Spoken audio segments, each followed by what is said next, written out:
The harder you grind, the bigger you dream. The harder you grind, the bigger you dream. The harder you grind, the bigger you dream. I said the harder you grind, the bigger you dream. I said you're up and I'm up. You're now tuned in to the Grind Hard Dream Big Show. The harder you grind, the bigger you dream. I have a special guest in the building. Go ahead and introduce yourself to the people. Hey, my name is Benjamin Kapit. I'm a writer, director, producer, musician, all kinds of art. Oh wow, he has so many hats. So many hats, so many hats. So your early childhood, where are you from? I'm from Rockville, Maryland, born and raised. Okay. Montgomery County. So as far as like your childhood, what did you find yourself into, like in the early stages? I've always been a creative person. When I was younger, I wanted to be a scientist because I thought that, my life would be really fun if I got to just sit around and pour chemicals and create new things, and it turned out that I just really liked sci-fi movies. Okay. Yeah, I mean, my parents loved movies and art, and they introduced me to it, and eventually I grew up and I was like, you know what, this is what I want to do for my life. I just want to create. That's dope. So, like, I guess with film, right? When was the first time you picked up a camera? As soon as my hands were big enough to hold my dad's cameras, I was picking them up and playing with them. Okay. So I guess, okay, you get a camera, right? And it's like, okay, Right. what do I do with it? Or it's like, are you experimenting it? Like, are you just walking around with it? Or like, how was that? When I was younger, I used to like to make these videos where I would just take the camera and point it at a light source and just shake it around because I thought that was a lot of fun. The first time I ever actually like tried to make a movie, I was probably, I want to say like 11 years old. It was absolutely terrible, but it was like, the first step on a journey. Right, for sure. And you're going to learn through, of course, mistakes Exactly. and things of that nature. So, what movies were you kind of like attracted to, or what made you want to pick up a camera in the first place? It's a good question. I think I just liked the idea for cameras of being able to capture life as it was. I started, before I really got into film, I started as a photographer. Okay. So, still images capturing just one moment. And as I got older, I think I wanted to tell bigger stories and really get more into the creative aspect of it. Because photography, there's only so much you can tell in a story. You can tell real life, you can tell a single snapshot, but you can't tell like, an 8-hour series. And I think I was, I loved TV so much more than movies that was what kind of drove me into wanting to tell these huge, gigantic stories like Stranger Things, stuff like that. Yeah, for sure. Now, that's a popular show. And Love to be Stranger honest Things. with it, I just now got into it. I'm very late. But it's okay. Like Stranger Things, I heard, some great things about it as well. So the notion of sci-fi, I think it's a slept-on genre. A lot of people Yep. don't talk about sci-fi like that. So what were some of those shows that you watched at an early age with that, really sparked the sci-fi interest? I mean, Wizards of Waverly Place was like a classic. When I was younger, growing up on Disney Channel, that was the main sci-fi thing that I watched. And then it grew into, sci-fi fantasy stuff. So like Lord of the Rings, Harry Potter, Star Wars, Star Trek, all the classics. Right, yeah. Lord of the Rings is so long, though. It's like, what, Yeah. 4.5 hours or something like that? Longer, because you got to watch, I love watching the director's cuts. Okay. So it's like 3 hours a movie. Yeah, see, that's another hat that I don't even really wear and I'm not aware of, but thank you for letting everyone know that. Because I'm just like, okay, because I know that they were already long, but I'm like, could they get any longer? Like, Oh yeah, yes they can. okay. So from, the multiple hats that you wear into it, right? So if I'm like, I want to produce a film, what is the first thing I have to take into consideration? First thing is getting a script. Okay. Number one, either writing it yourself or getting a writer. And from there, it's really just like, film is such a collaborative art. 90% of what makes a good film is having a good team. 90% of directing is casting and finding the right actors. It's all about the people that you bring in, whether they're going to, elevate your project or bring it down. Right, for sure. And so the luxury of you working on different projects or freelancing and things of that nature, like the early stages of, the career, how did that kind of like look like interns or things of that nature? Yeah, well, so, the early stages and even now, I just work with my friends, the people usually higher up in my project, my co-producers and my directors of photography and gaffers, they're all just people that like I would hang out with on a daily basis. It's been both wonderful and difficult because you find these great people, but you also find some people that will cause problems on your set, the people that you aren't meant to work with. And, Right. and that's difficult because it can harm projects, and through harming a project, it can harm a lot of the other people that work on that project and that trust you to lead that project while you're struggling with this other person. But, we're heading into the new year, and I'm really grateful for my team and for the people that I have found that I work really well with. Yeah, for sure, man. Just having a team. I think that's Absolutely. just a plural. Like, you don't want to be like, oh my gosh, I have this vision and I just want to execute it, but I know I can't do it myself. But, the fact that somebody has able to, invest into that vision as well. Absolutely. I had the pleasure and luxury, shout outs to Maya.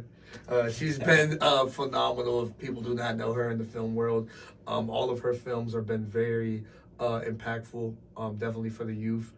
This next generation, phenomenal. So I know that, I had the luxury of actually sitting in and being an extra on a set, and I actually got to see you guys in action. So with that process, how was that experience for you, man? I mean, also shout out to Maya. I love working with her. I have been working with her on films for like 6 years, Okay. almost. She acted in one of my first projects ever. It was her first speaking role, and it was also a sci-fi movie. And then, any time that she has a project that she's working on, I'll jump at the chance to work with her because she's great. Right, yeah. It's the energy that she possesses, I think, and then the fact of her work ethic, right? So I'm just like, okay, this is not, a little girl. This is someone that is literally, truly evolved over time. And shout outs to, her mom, her dad, her whole entire, support system, because she's very, very passionate when she's on set. I didn't get to see that until then. So I was just like, okay, cut this, all that and stuff. So I'm just soaking it up like a sponge. And I'm like, wow, this is what it really looks like, behind the scenes and what really goes on in multiple takes. I'm like, yo, well, that take was good. And they're like, nah, well, that take was good, but it could be even better. So the notion of, you said, the first thing is the script, and then, of course, the cast. What do you think is the meat and potatoes of the project and bringing it full circle? A good director and a good producer. Okay. Because at the end of the day, they are the leaders of the project. On smaller sets, usually, right, the director will take on kind of both roles, and then in Hollywood, you have like the producer and the director, and they're two separate people, and they're the team leaders. Right. And if they're not good, if they don't have a good attitude on set, they're not upbeat and collaborative and working with people, then everyone's going to have a miserable time, and that's going to reflect in the project. Right. That's the core of it all. Yeah, because you want to shoot a project where you can see everybody being in sync. And I know that acting is not an easy thing. I know a lot of people look at it like, oh yeah, it's easy. I can do this in my sleep. But then it's like, oh yeah, you got lines. You got 2 or 3 lines. And I'm like, oh, I got to read and remember these 2 or 3 lines. Okay, it's not only reading it, it's also acting and making sure that, hey, if it's a certain gesture you have to do, or a certain way you're supposed to walk, a certain line you're supposed to say, and how you say it. I think a lot of people kind of sleep on it and really look at it and like, oh yeah, it's an easy thing to do, but in reality it's not. So I salute everybody that does it, because it's like, absolutely, this can be hours and hours, months and months, years and years of a production. You can shoot a movie or start shooting tomorrow, and hey, guess what? It may not come out for another year or two because of the way you envisioned it, how many scenes, and things of that nature. So how has networking been for you in this space?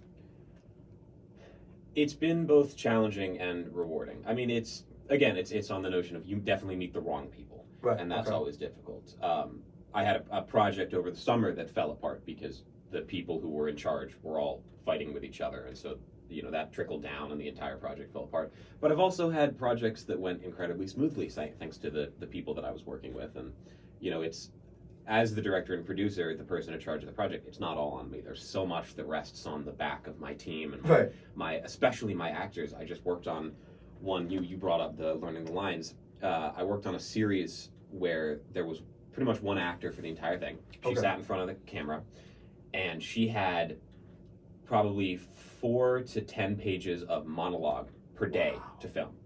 It was insane. But she came in knowing everything, every single word, and I could tell her, just start from this line, and she could go and do the rest of the scene. It was incredible. And that entire project would have, been difficult and stressful if it weren't for her being like on Consistent. top of her game and consistent and just an incredible person to work with. Yeah, shout outs to her. And I think that, and I think that's the luxury that, the directors and the producers have, because it's like, if you have those people that are dedicated and they buy into the vision and they put in the work, then the work becomes less stressful. So kudos to you, man. Kudos to you for that, because I know that definitely could be, stressful to deal with and embarrass, especially with these projects. So, do you have a specific one that you like doing, or like as far as a specific role, or is it like, hey, I'm just here to add the value wherever need be? I mean, I love everything. I love every aspect of film. There's certainly things that I would recommend people not put me on, like makeup. I don't know the first thing about it. But, neither do I. I'm not that person. Don't come to me. But like, I want to go into directing and producing, and a big part of that is knowing how to be in every other role so that you can communicate with the people in the other role, because people who are best at communicating are going to be, good leaders. Absolutely. And so on my own projects, I like to write and direct and produce, and I like to be able to tell the stories that I have in my mind. But when I'm working with other people, like Maya or any of my friends, I'll do whatever they need me to do, because I'm there to make their vision, and wherever they see me in that project, that's where I'll be. That's where I'll be happy. And I think that's a great mindset and attitude to have, because adding value to these projects, not only will it continuously open doors for yourself, but others as well. So it's just like, hey, you know what? I know a person that can do, a photo shoot. I know somebody that can, write a script. I know somebody that can direct. Or, hey, if you need some guidance with the scene or something like that, that referral, man, that's the best thing in the world to have. Yeah. Where it's like, okay, cool, you know what? Hey, I wanted to work on 2 projects, but because I met this person and my work ethic, I'm able to be a part of 3 other projects. And it's like, hey, guess what? I don't have to worry about the budget. They just tell me show up. I add the value and I'm here. Absolutely. So it's definitely dope. So I guess, what is it that the outsiders don't see when it goes into the pre-production, the production within itself, and then of course the post-production? Like, what is it do you think that the outsider that's not even really familiar of the space, what do you think they don't see? I That's think very valuable when it all comes together. I think that a lot of people think of the film really being made when you're on set, when the cameras are rolling. And to a point that's true, but pretty much every creative decision, other than some of working with the actors, is going to be made in pre-production. It's going to be made in rehearsals. It's going to be made in meetings between the director and the producer and the cinematographer and the lighting people.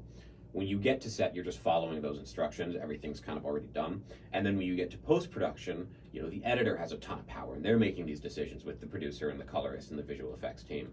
There's not a lot of creativity that really goes on set. Okay. Once you get to set, you're really just following the instructions you've already written for yourself. I think that's something that a lot of people don't see. Yeah, for sure. I mean, I know for a fact when I'm watching the movies, I'm like, okay, this was full-fledged. But then I always think like, man, I wish I could have seen how it was on set. Yeah. Because I think that's the baby, right? It's like, okay, this is the little baby. Then it's like, oh, okay, guess what? Now we gave the baby formula. Now the baby's formula. Now the baby's growing. Okay, now I can actually feed the baby more stuff. And then, oh my gosh, look at this big entree of awesomeness that they have. So I think that's definitely important. So how do you feel about the industry now? And I guess, where do you see yourself in years to come with this? The industry now, that's a very good question. I try not to think about it too much, because there's just like so much nuance to it. There is a big shift towards streaming and away from theaters, and I don't love that. I think that theaters are very important. Absolutely. I definitely see the role of streaming, but the fact that so many projects are just being made and then dumped directly out on streaming, part of my joy in childhood was always going to the movie theater. Absolutely. I love that. I hope to be able to create movies that really make people emotional and can connect to the greater audience. My goal is to be able to make projects that can help people feel the way that I feel when I see great movies. Right. That's my goal, and I think that that's something that can really be experienced most in theaters. Yeah, absolutely. I will always, go to a movie theater, buy a ticket. Absolutely. I think that streaming, what it does is it depreciates the art. Yep. Because I'm like, all right, project was just made, why do I have to go to a streaming site to see it? Absolutely. Why can't it just be, I mean, even if it's an independent film or something of that nature, like, at least to see it at a local movie theater, somebody pick it up so that way I can still get that theatrical experience where, hey, I'm buying a ticket, hey, I can get some popcorn, get, soda, juice or whatever, candy, and just enjoy, the film. So I think that definitely depreciates it, the streaming sites and things of that nature. But, shout outs to Netflix and, Hulu and, those great streaming sites as well. But, the overall nucleus and the art and why, the performers, the creators do this stuff, I don't think it should be taken away in that regard. You know what I'm saying? So, as far as script writing, right? I guess, how could that process be difficult to a beginner, like, in a sense? If you, like, if I wanted to write a script, and I don't necessarily know how to, but what do you think are some roadblocks, for the writing? Because I know being creative, you want to be as creative as possible, but I know that there may be a right and a wrong way to write a script. So, for those people that, may want to write a script or need some insight on it, how would we go about writing a script? So I will say there is no real right way to write a script. There are definitely wrong ways. Okay. I will tell you that. All right. I've seen a few struggles with younger script writers, and I've faced these myself. The first and the more obvious is formatting. There is a correct format to how to write a script. Okay. Easy to get around, just read scripts. Go online, search up like the Social Network script or Into the Spider-Verse. They're both free online. Gotcha. The other big challenge is that scripts aren't meant to be read. They're meant to be performed. They're meant to be seen. Okay. Because they're just that. They're scripts. They're instructions for the actors to get up and what to say and how to move, but they're not meant to be read because they're not a novel. And a lot of younger screenwriters have trouble with dialogue and with the pacing of it because they write it in the script and it looks fine in the script format, but then you get up and you perform it and you're like, this doesn't feel right and I'm not sure why. And it's because it works in the written format. A lot of good scripts are going to feel a little strange in the written format, but then you get up and you see them performed on camera and you're like, oh, that makes sense, and I can kind of see why now from the script. I think if I were to give a piece of advice, it would be always read your scripts out loud. Before you send them anywhere, just go through the dialogue and read it out loud, because chances are you're going to find something that feels right and something that feels wrong just through hearing it out loud. Got you. Understood.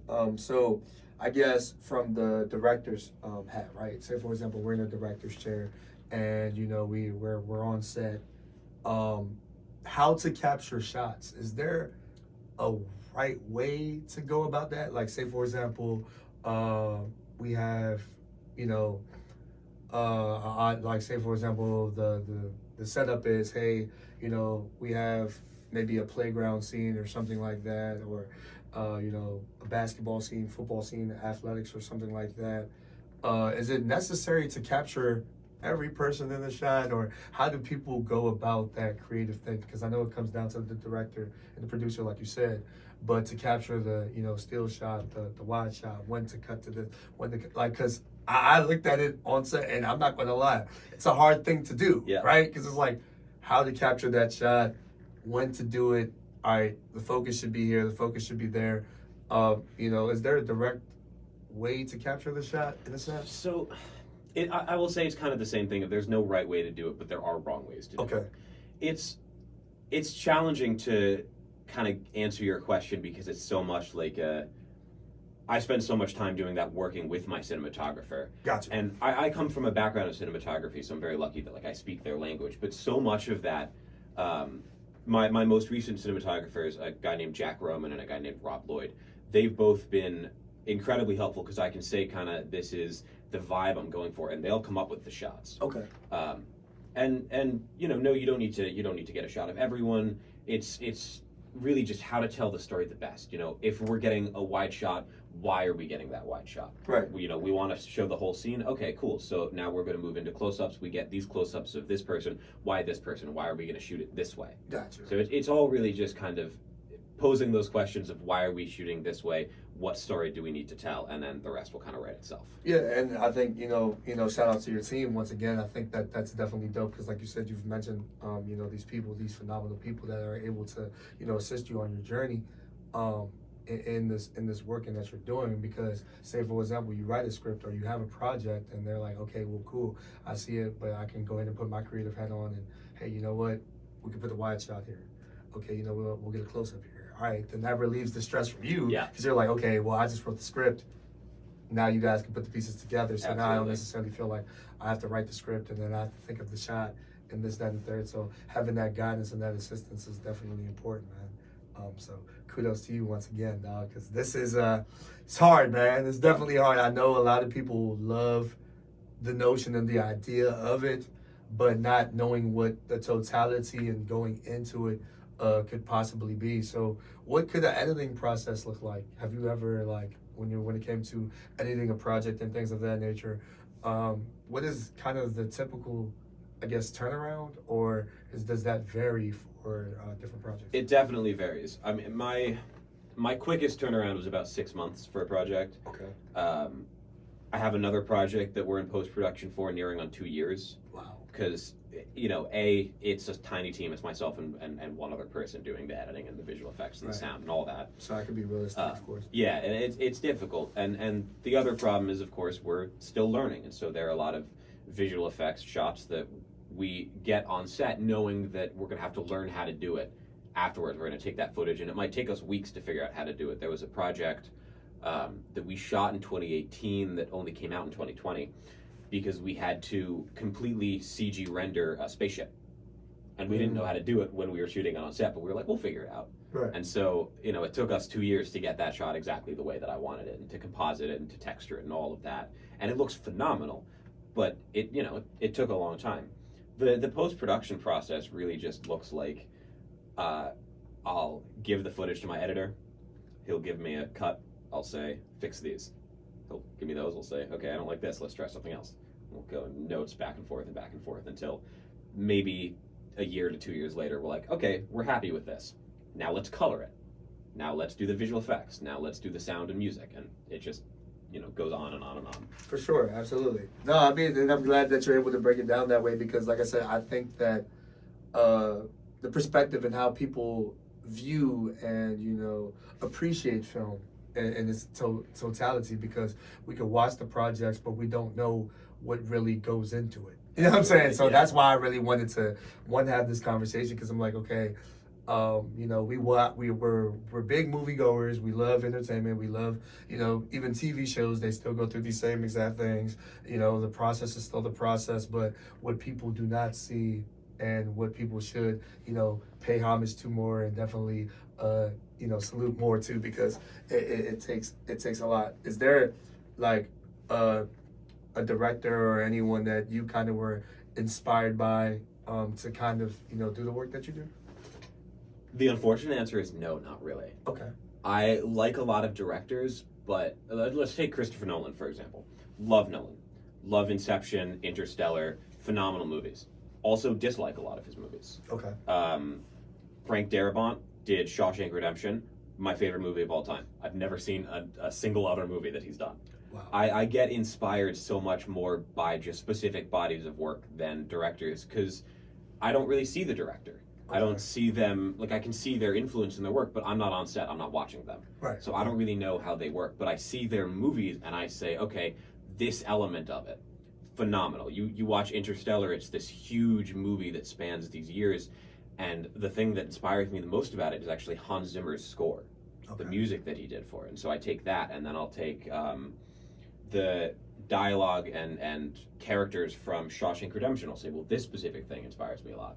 And all of that kind of comes in as this amalgamation that I bring into my work.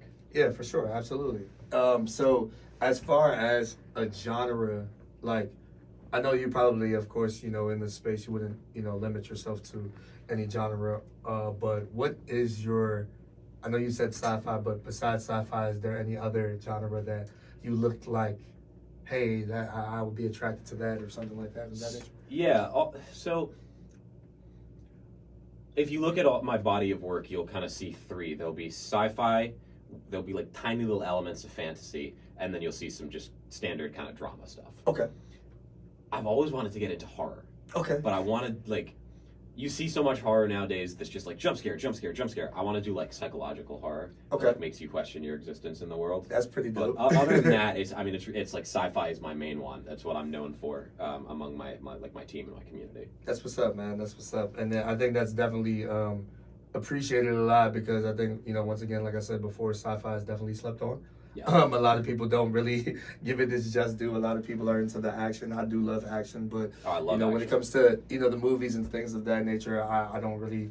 I'm not that picky when it comes to it. I know when it comes to production, if I see a dope trailer, the trailer is dope, I'll definitely check it out. And it's really all of those bodies of work, like you're saying, like it could be that music that draws you into it. It could be the stellar shot or whatever like that of that nature that can draw you in.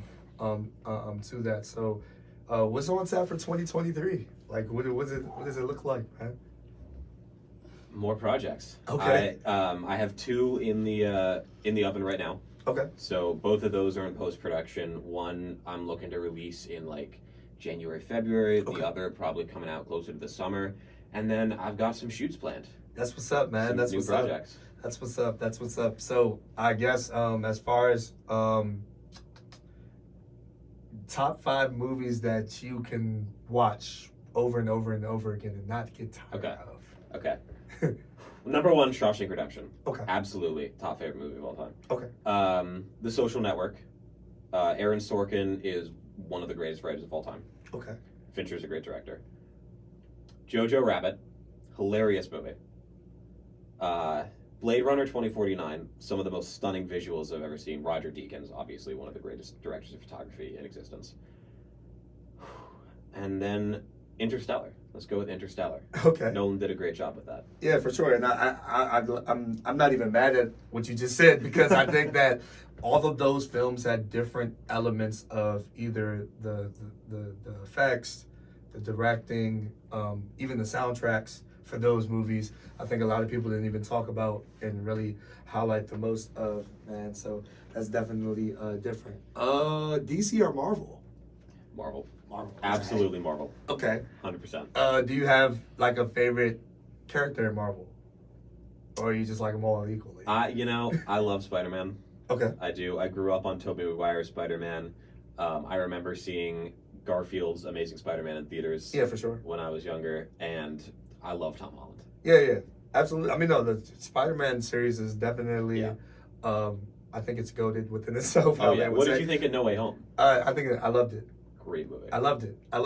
I think the whole entire series was definitely dope. Yeah. Just to see it in fruition. But speaking on Marvel, my favorite character is Doctor Strange. Love Doctor Strange. Yeah, I love Doctor Strange. I love both of them. Yeah, Doctor Strange, because the whole notion of time. I think he's the most slept on character in Marvel because I don't think he gets his due diligence. But that's neither here nor there. Yeah, DC's not bad either, but definitely Marvel though. For sure when it comes to superheroes. I think that the next phase should be definitely interesting. I'm really excited. I'm excited to see the next phase, and I know with the Avengers, to see Galactus will be definitely dope. So. And I'm hyped for King. Jonathan Majors, phenomenal actor. I don't know if you've seen his new movie, Devotion. No, I have not. I have to check. Highly recommend it, but I'm so pumped to see him as King. I think he's going to be phenomenal. Yeah.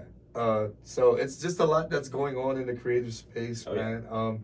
What do you think about like the web series or the animation series? How do you feel about those as of late? The new Marvel ones? Yeah, like the new Marvel ones, or just in general, how we kind of started seeing it. Because I know like with the CW, they had Black Lightning and things of that nature. So how do you kind of feel about that being on bigger platforms? I love animation personally. I'm actually working on an animated project myself. That's dope. like for far in the future. But that's dope. I think it's such a.